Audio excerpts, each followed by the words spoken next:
Shalom everyone, Maslumkem. This is Ate Ai, and for today's vlog, I will share you the conjugation of infinitive to recommend. In Hebrew, Lehamlitz. Okay guys, Bonat Kel. Present tense recommend for masculine singular, mamlitz.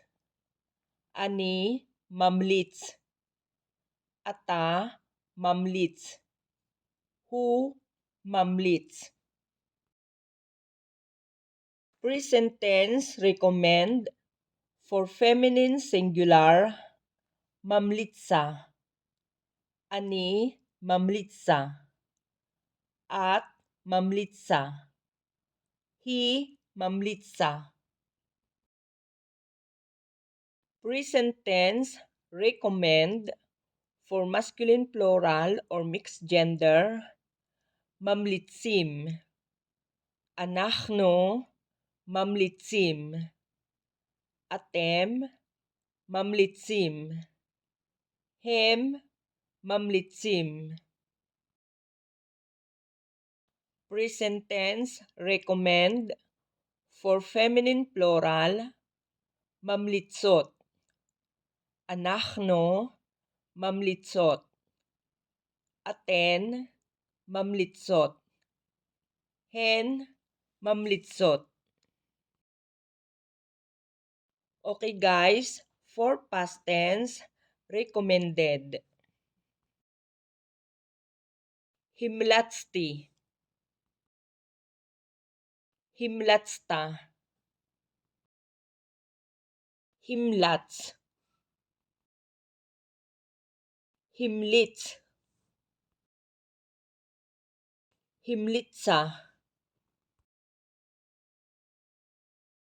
Himlatzno. Himlatztem.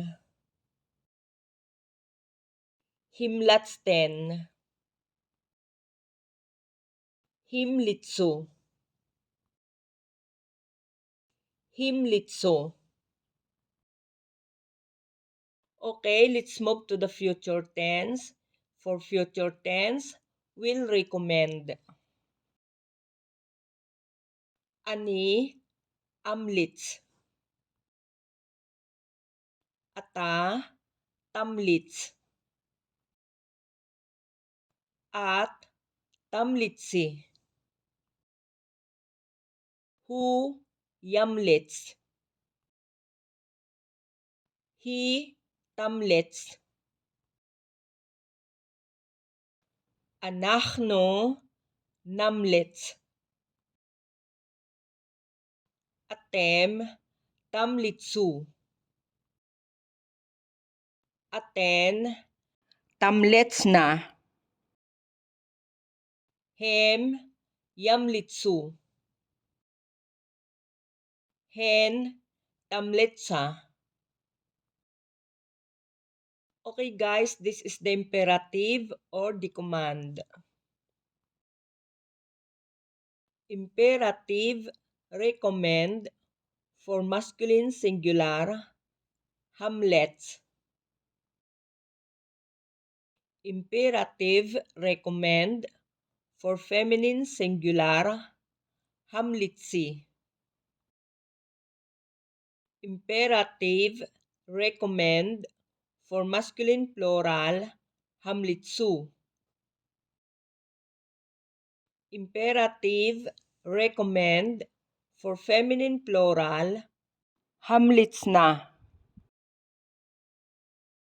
Okay guys, that's all for today's vlog. Enjoy to learn Hebrew and please don't forget to like, share, comment, and subscribe. And don't forget to click the notification bell to be updated for more videos. Thank you very much for watching. See you on my next vlog. God bless you all. Lihitraot.